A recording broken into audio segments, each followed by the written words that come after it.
Hello everybody and welcome.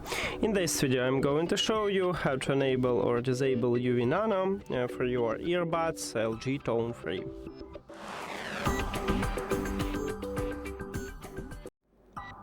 You have to start by open LG TONE Free application, and if you add your earbuds to the application you will see the same menu.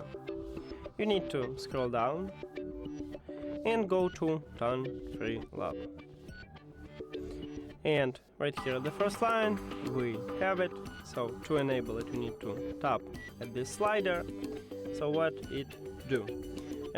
Right here in the charging case you have indicators, and it used ultraviolet light to disinfection and sanitization for these earbuds.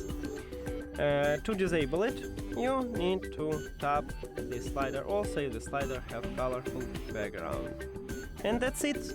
Thank you for watching this video. If you found it helpful, please consider subscribing to the channel and leave the like on the video. See you later.